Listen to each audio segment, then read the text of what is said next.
So the British Social Attitude Survey number 34 came out a few weeks ago, data polled in 2016. I'm going to be going through the section on moral issues in this video, looking at attitudes towards sex, gender identity, pornography, abortion and euthanasia. If you're not from the UK, you might think this doesn't apply to you. Of course, the data doesn't apply to you, but it still makes for some quite interesting reading. There were some other sections, of course. This is an annual survey, right? And they always pick on some really interesting topics and revisit those topics on a regular basis. The sections this time were the first section, attitudes to tax avoidance and benefits manipulation. Second section, views on the role of the government. The third, civil liberties and security issues. The fourth section was the moral issues that I've outlined. The fifth section, Britain and the European Union. And the sixth section was views on immigration. If any of those other topics sound of interest to you, I would be prepared to make another video, not going through them in quite the same detail, but picking out the choice parts of those sections. So I am prepared to go through those at a later date, but I want to focus on the moral issues in this video. Now, the beauty of the British Social Attitude Survey versus something like the census, which does have the advantage of a greater pool of data, of course, but the British Social Attitude Survey is more wide-ranging. It happens every year. They look at a greater number of things, and they are not hamstrung in the same way that the census is. The Office of National Statistics, the ONS, who run the census, admit that they are looking for the kind of data that local authorities want. And in some ways that can lead to results that allow people to misportray the data that's shown. For example, there was a fairly big backlash against the fact that the census always seems to show that the United Kingdom is about 70% Christian, and yet only about 50% of people we know in the United Kingdom believe in God. And part of the reason is that the question on what religious affiliation do you have, if you have one in the census, follows on from other questions about culture and societal allegiances. And so people tend to view that question in terms of whether culturally they're a Christian rather than whether or not they believe in the Christian God. The ONS is well aware of that, but what they say is local authorities are interested in people's cultural allegiances. They're not really interested in whether people believe in God. So notwithstanding the fact that people then use that census data in a manipulative way to make the country seem more Christian than it actually is, that isn't the problem of the ONS. That isn't the purpose of the census. The British Social Attitude Survey addresses a lot of those things. It gives us some really good data. It's given us some really good data on religiosity and religious affiliation in the past, and I've mentioned some of those things. On this occasion, I want to talk about these moral issues. So there is a bit of a preamble to the report. It subheads the report, a kind-hearted but not soft-hearted country, and it sets a context where it talks about the divides in the country. I suppose Brexit more than anything else, showing just how evenly split the country is on some of these central issues. And there's quite an interesting series of paragraphs in the introduction where it discusses the different ways in which these splits occur. I'll show some of these up on screen, but I want to just draw your attention to one of them which might go slightly against some of our online experiences. Others have drawn parallels with the US and suggested we might be beginning our own culture wars. Here the dividing lines are no longer class or left versus right, but a clash between liberalism and a resurgent conservatism, with the latter angered by issues like same-sex marriage and a sense of runaway multiculturalism. I have to say that my experience online is that it's more of a three-way split. Yes, there are these conservatives, but then in terms of, I suppose what you could call more progressive issues, there does really seem to be very much of a split between those who take a very liberal-minded, open approach to those, and those who take a more illiberal, authoritarian stance on those same issues. And in fact, many of the most bitter disagreements come between those latter two groups rather than between the conservatives and those two groups. So then to finally move on to this chapter of the report on moral issues, it kind of frames it as considering whether socially liberal progressive attitudes have continued to grow in the UK. This is what it says in its introductory paragraphs. In this chapter, we examine whether there is a further onward trend of social liberalism, typically the belief that there is a personal realm in which the only role of the state is as a guarantor of freedoms, counterposed against social conservatism, which suggests that societal or state-sanctioned moral judgment is what keeps society cohesive and strong. This year's BSA questions allows us to examine this question across a range of questions, quite a lot of questions involved there, covering personal or private autonomy, including sex before marriage, same-sex relationships, the use of pornography, transgender rights, and attitudes to abortion and euthanasia. While this is not an exhaustive list and spans different types of issues, it does nonetheless provide us with an indication of whether there has been continued growth in social liberalism.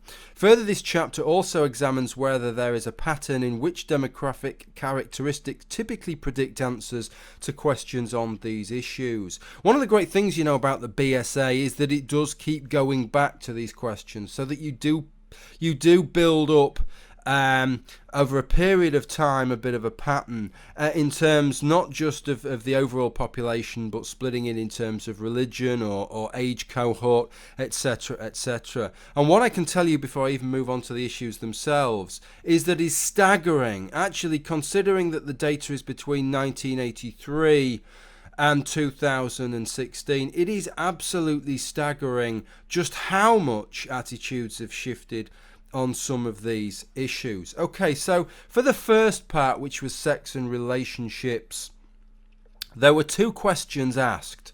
If a man and woman have sexual relations before marriage, what would your general opinion be? And the second question, what about sexual relations between two adults of the same sex? And the answers that were given was always wrong, mostly wrong, sometimes wrong, rarely wrong, not wrong at all. And I can never read a list of answers like that without thinking back to Big Keith's appraisal in The Office. Do you feel you are given the flexibility to decide how best to accomplish your goals? Do you want the options again? Yeah. Not at all. To some extent, always the same. Very much so. Don't know. If don't know wasn't there, what would you put?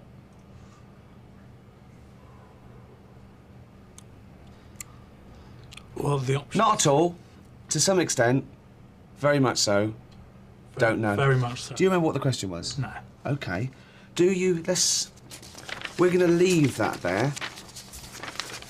Okay, so now that I've finished gifting all my advertising revenue for this video to the BBC, allow me to show you the graph then for the data for these two questions. So this graph shows the views on premarital sex and same-sex relationships. The top line there is the line for premarital sex. And just look at how much attitudes have changed. In 33 years, that is well within my lifetime, the percentage of people believing premarital sex to be not wrong at all has gone from just 42% all the way up to 75%. Even more marked is attitudes to same-sex relationships, going from a low of just 11%.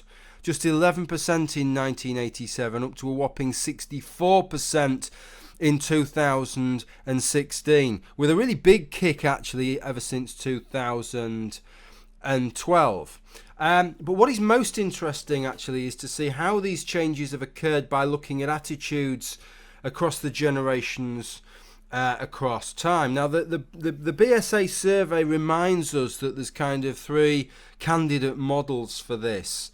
The first is a generational effect, okay, where effectively what we're seeing in the data over time is that younger generations are holding more liberal views than their older generations, and so what you are seeing as the years go by is the older people dying off at the end there of their life and being replaced with younger, more liberal people. The other effect you might see would be a life cycle effect, with people becoming generally more conservative in their views as they get older. That is something that you would traditionally see, for example, in economic matters, and why you see traditionally people are more left-wing when they're younger, and then on economic matters become more right-wing as they get older. The reasons for that are somewhat outside the scope of this video, but that would be the life cycle effect. And then finally we have this period effect, where effectively all groups are getting swept along by changes in societal values. Okay, so this is the interesting thing. So if we look at that first question first on premarital sex, okay, this graph is breaking down people down into 10-year cohorts, and interestingly it shows that most of the change in attitude to premarital sex is due to these generational changes in attitudes, with each new generation more liberal in attitude than the last. But not that much change in attitude within those cohorts as they tend to get older, at least not up until 2012, where there seems to be a kick up in terms of everybody. This very much reminds me of the data on religiosity that I've shown in the past, where, because people often talk about religiosity and people losing their religion, but actually that doesn't really seem to be a major issue. Sure, people lose their religion, but seemingly people must be gaining their religion at the same time, because the decline in religiosity, when you look at the BSA survey, is due to each new generation being less religious than the last, rather than people losing their religion en masse. Now, this is the really interesting thing about this. When you compare that set of data, when you contrast that to the figures on same-sex marriage, there is a very clear period effect, with people of most cohorts showing significant changes in attitudes between 1983 and 2016.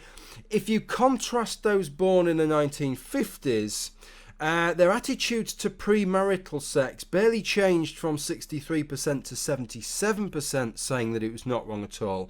Whereas the same cohort, considering same-sex relationships, went from 27% all the way up to 64%, saying that it was not wrong at all. So individual people really do seem to be having a change of heart on the issues of same-sex relationships, whereas on the issue of premarital sex, it very much seems to be each generation having more liberal, progressive opinions than the previous one. And I think something else that we need to consider is this big kick-up that we see between 2012 and 2016. Unfortunately, we don't have any intermediate data points there, but I will point out that gay marriage was legalised in the UK in 2013, and this seems to coincide with a period of huge liberalisation of attitudes by the religious. If I show you the data here, views of same-sex relationships 85 to 2016 by religion, you can see under the no religion category you've got a fairly smooth trend there, and that by 2012 most of the change had already been made.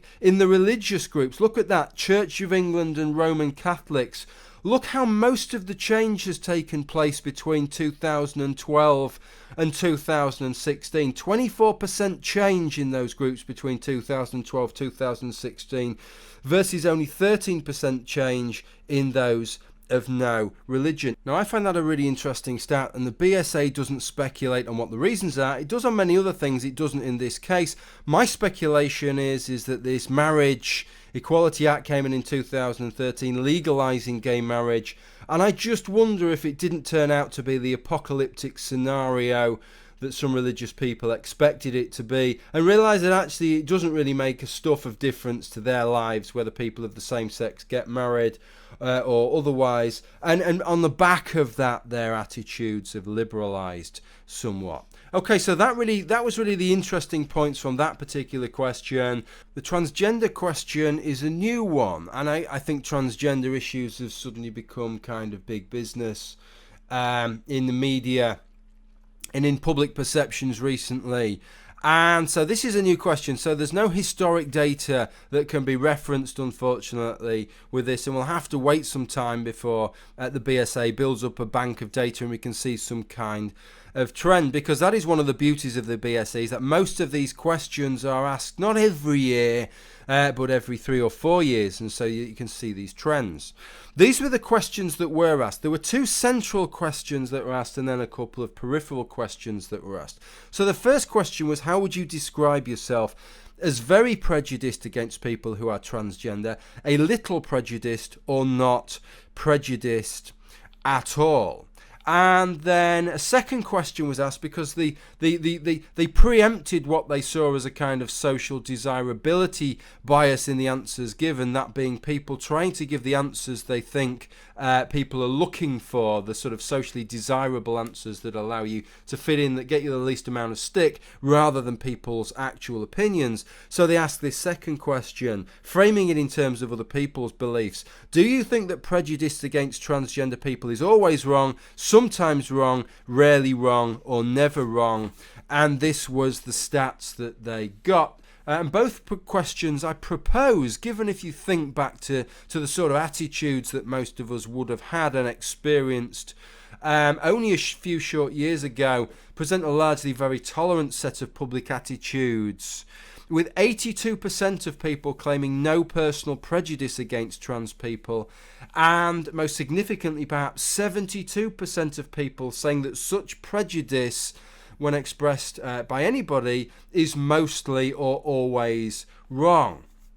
One of the other questions regarded whether trans people, if they're suitably qualified, should be employed as police officers or primary school teachers, and most people also seem to be comfortable with trans people as police officers or primary school teachers. You know, I kind of always have a bit of an issue when questions are framed in this way. I'm not very good with surveys, I admit, because I always tend to not like any of the answers that I could give. So when I read something that says, should suitably qualified transgender people be employed as police officers or primary school teachers, forget about the fact it's transgender people. My immediate thought is, well, surely that depends upon whether they are the most qualified and the most suitable, not simply whether they are suitably qualified. So one of the things that it mentions in the report is it just said there's still a significant number of people who put probably should. Well, whilst I don't believe that transgender people should be discriminated in any way as being a police officer or a primary school teacher, I still might have put probably should, because I would think, well, that would depend upon the other applicants and whether the other applicants were more qualified than the transgender person. So maybe that question would be slightly misleading, and maybe those categories don't quite represent how people feel towards transgender people, but might also represent how people feel towards that question. That certainly would be true if it was me. Next question, really big issue this, because the big issue in the United States are trans people and public toilets, or bathrooms as Americans call them. How you manage to bathe in the bowl of a toilet, I really have no idea. But this was the question. To further examine people's levels of prejudice in less theoretical terms, we explore how comfortable the general public is with a transgender person using toilets according to their own gender identity. We ask separate questions to men and women. To women, we ask the following question. Please think about a transgender woman. That is a man who has gone through all or part of a process to become a woman. How comfortable or uncomfortable would you be for a transgender woman to use female public toilets? And these are the fascinating results. And I can say fascinating because whilst clearly most people have few concerns with trans people using their toilets, the really enlightening figure is that women were less concerned than men, with 72% quite or very comfortable compared with only 65% of men. Now, given how this issue in the United States particularly has centred mostly around these fears of men in women's bathrooms, right, given that the locus of concern in the UK at least seems to go in the other direction, I found really, really interesting. So I've been thinking on about this, and it'd be interesting to know whether that concern is that there is literally a difference in attitudes with a harder line, more conservative attitude with men than women, or whether this is really a more practical matter, because of course the structure of men's toilets in the UK is different to women's toilets. Women's toilets are all private affairs. Whether you go to urinate or to defecate, you go into a private lockable stall. Whereas in a men's toilets there are private lockable stalls, but there are also urinals where you are on view, where you are much less private whilst you are pissing effectively against the wall. So maybe that was it. Maybe it's a practical issue playing out there. But overall, I mean, when I compare these kind of answers to the prejudices and the mockery and derision that you would have heard about trans people and trans issues only a few small years ago, and maybe including some of my prejudices and mockery that I would have maybe not even considered very much, how quickly things have changed. I would hope that even maybe some of the more hardline ultra progressives for whom no speed of change ever seems to be good enough would think that perhaps this is about as fast as society is able to change. It seems to be a pretty good result to have made the level of change that we've had, even though we haven't got the data here. I cannot believe that we would have got figures anything like this if this same question had been asked 10 or 15 years ago. And so to move on to pornography, and this was a question where there is to some extent a paucity of data, because they asked several questions. They asked 3 questions. There was only one of the questions that they asked before, and that was only on one occasion in 1996. Now, what they did qualify for the outset is what they meant by pornography. And in fact, they made it clear to the respondents that what they meant by pornography was hardcore pornography, that is pornography with penetrative sex, not just some woman showing a bit of tits and gash in a wank mag, although I'm sure that's not the language that they couched it in. Although it'd kind of be amusing if it was when they explained it to the respondents. But this was the opening paragraph for this section, which I found interesting. The ubiquity of the internet has dramatically increased the availability of pornography. I'm sure we'd all agree with that part. This section explores whether this greater prevalence has normalised adult content and liberalised our views to it, or instead led to more conservative attitudes in response. Does it really?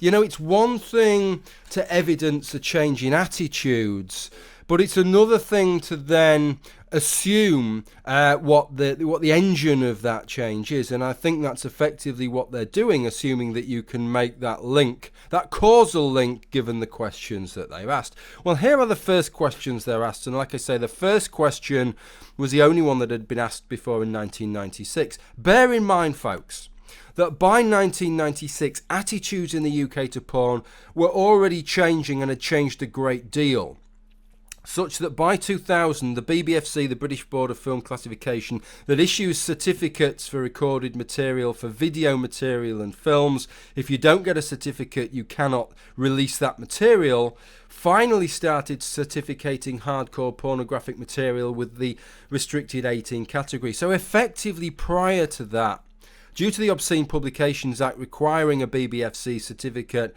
hardcore porn was illegal in the United Kingdom. Yet, we can see from this table that since 1996, attitudes have softened further.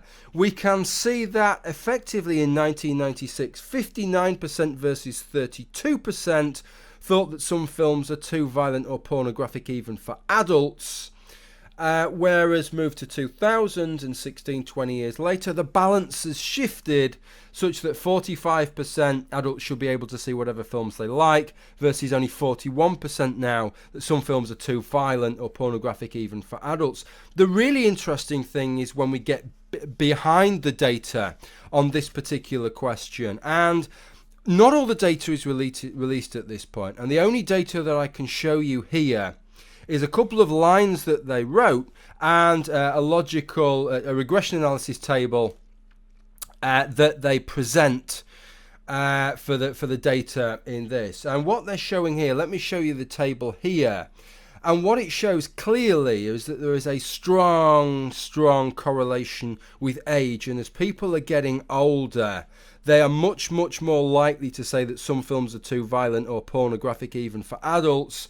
And it is the younger generations that have a much more tolerant attitude. In fact, according to what they wrote on a paragraph, 60% of those aged 18 to 34 said that adults ought to be able to see whatever films they like. Only 20% of those over 75 believed the same thing. So unless we're getting a strong life cycle effect and people become much more conservative as they get older, which I don't believe is the case with regard to this, my expectation is that you're going to see these more liberal attitudes to porn films and adult content in films generally increase and increase. If we ask that question in another 10 or 20 years' time, you're going to see that gap will have jumped from 4% to maybe 20 or 25%. I would predict. The other questions that they asked on a scale of 1 to 7. They asked, how wrong is it for an adult to watch porn? 51% erred towards not wrong, 28% that it is wrong to some degree, and the remainder either ambivalent or just not wishing to commit to an answer. The Big Keith types there. And we can also see that the public have very, very mixed feelings on whether we should stop teenage boys watching porns. I mean, this is watching porn. This is obviously a very complex issue. There are the practicalities coming into play that it's so readily available. Can you even reasonably do that? The potential for making porn into some kind of forbidden fruit. And also, of course, the argument that a hard ban, once you start banning your children from doing something, effectively what you do is you stifle the potential for openness and discussion, and you can sometimes have less impact on behaviour. You just push that behaviour behind a locked bedroom door. Although you would expect that behaviour to go behind a locked bedroom door in any case, I suppose, but it means that you can't discuss the material that your teenage boy is watching, because effectively you're just pushing those discussions by saying you can't watch any of it. So that's kind of interesting. But none of this showed whether these attitudes were as a result of the increasing availability of access to porn via the internet or due to other factors, which is kind of what it kicked off with this section with. So I think it kind of failed in terms of that original remit. Okay, so we moved on to the abortion question. And the question on abortion is very much a recurring one in the British Social Attitude Survey, and it gives these following 3 scenarios. Okay, here are a number of circumstances in which a woman might consider an abortion. Please say whether or not you think the law should allow an abortion in each case. And these were the 3 cases. Case 1, a woman decides on her own she does not wish to have a child. Case 2, the couple cannot afford any more children. And case 3, the woman's health is seriously endangered by the pregnancy. Now, I think the one that's of most interest to people would be the one that the woman decides on her own she does not wish to have a child, because that boils down to this issue of a woman's choice, which is, of course, the sort of pro-life, pro-choice question in the United States. And it's maybe the most central question with regard to rights. If you look at the data here, you can see that when health is endangered in the United Kingdom, it's pretty much across the board. It's always been about 90% of people say there's no question that she can have an abortion in those cases. But if you look at the line here on the graph highlighted with the triangles, you can see that attitudes actually have shifted significantly here. Happily so, as far as I'm concerned, with 70% of respondents responding positively to this issue versus just 37% in 1983. Bear in mind, I don't know what the data is in Northern Ireland, and it doesn't give that breakdown here. This is a very much a live issue in Northern Ireland, because in Northern Ireland abortion is still illegal. Northern Ireland is a part of the United Kingdom here. And in fact, the government has just relented on an issue and said that if women want an abortion and they're in Northern Ireland, the government will fund those abortions in England. They won't have to pay for it out of their own pocket, in some ways sidestepping the legislation, happily as far as I'm concerned, sidestepping that regressive legislation that is in Northern Ireland. Interestingly, though, although no data is given on the effect of religion, the report does say this, which I find surprising and encouraging regarding Catholicism. Religious groups are less likely than people with no religion to say that a woman should be allowed by law to have an abortion if she does not wish to have a child, which is what we would expect, right? Nearly 4 out of 5, 78% of people with no religion say abortion should be allowed in this situation. Now, one might expect Catholics to be most likely to disagree with abortions in this situation given the Vatican's continued opposition. That would certainly have been my understanding. While this may be true historically, Catholics at 61% are now more likely than other Christian groups, 57%, to think these abortions should be allowed, and are not far behind Anglicans at 67%. The increase in approval of this type of abortion by those of religion in general appears to have been driven in part by a change in views amongst Christian groups, in particular Catholics, among whom there has been a 22 percentage point increase in the view that abortion should be allowed if the woman does not wish to have a child. Get this, from 39% in 2012 to 61% in 2016. It then says that we need to treat it with some caution due to the sample size, but nevertheless, that is a really, really big change. Even if the change isn't quite as big as that, there has clearly been quite a change of heart amongst Christian groups and especially amongst Catholic groups. I found that really, really encouraging regarding Catholicism and abortion in the UK. Final section was the section on euthanasia, and I'll be brief on this because there hasn't been a great deal of change. Attitudes appear fairly stable in the UK on the issue, and as this graph shows, consistently around 75 to 80% of people in the UK believe euthanasia should be allowed in the case of a painful, incurable illness. But this is the bone of contention for me, because throughout my lifetime, governments of every persuasion have been only too happy to ignore public opinion, either for political reasons to appease powerful religious or other groups, or because they feel their job is to nanny us rather than represent us. But either way, it sits pretty badly with me that we've had this strength of feeling in favour of euthanasia in these circumstances, and government after government has just given that short shrift and couldn't really give a fuck what our strength of feeling is. They're making a different decision on our part. Okay, so really I just want to summarise all of this because I found this a really, really interesting section of the report. Not because of the direction that things have gone in, because I don't think any of us, even if you weren't in the UK, you could have guessed the direction that these issues were going in, right? I think most people are aware that since the 70s, whilst economically we may have drifted to the right, socially we've drifted quite strongly to the left and to more progressive positions on these issues. But when you see the statistics laid out there, how many of these issues have gone from quite a strong majority of people being against them to quite a strong, in some cases overwhelming majority of people being in favour of them. And that is just between 1983 and 2016. That is just in 33 years. These are huge social changes, huge, in some ways, huge social upheaval that has taken place. And in some cases, it has taken place in quite an organic manner. And so, the final thing that I want to say and linked to that, and this is something that I'd said a few weeks ago in an interview with the academic agent, and I'll put a note in the footnotes to this, if I can just get on my soapbox for the moment, is that it is tempting to look at this from the perspective of a social conservative and just see this as a very, very heavy defeat or a battle that's not worth fighting anymore, especially if you look at the demographics and how things are going to progress for the next few generations, given the disparity between the opinions of younger generations and older generations, or from a progressive, authoritarian progressive perspective and say, well, we're winning this and society hasn't fallen to pieces, so what harm is there in silencing people with social conservative opinions. The fact is that the changes that have taken place have been significant and have taken place in an environment when people on both sides of these arguments have felt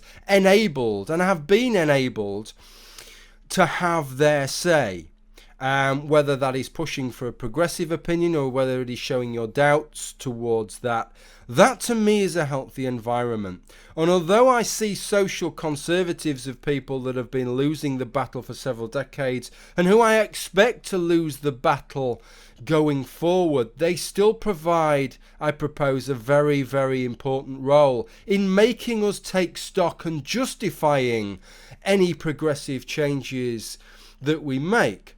Please don't lose heart if you are a social conservative. If, like me, you're not a social conservative, please allow these people to have their say. Because it may well be that the train goes out of control. It may well be we do something that is a bridge too far and is detrimental to society or to the individuals within it. And it is at our peril that we start silencing voices on these issues. Okay, and the speed of change shows that you don't need to silence people on these issues and still have significant social change. Okay, so that's it. I hope you found it informative and gave you some food for thought. Like I said at the start of the video, the other sections of the survey, attitudes to tax avoidance and benefits manipulation, views on the role of the government, civil liberties and security issues, Britain and the European Union, and views on immigration. There were some interesting answers in those parts as well. I'm not going to do a video as in depth on those sections as I have on this one, but if you would like a video or two taking a briefer perspective on those sections of the survey, I'd be more than happy if there is some interest in making those videos. Okay, thank you for watching. Bye for now.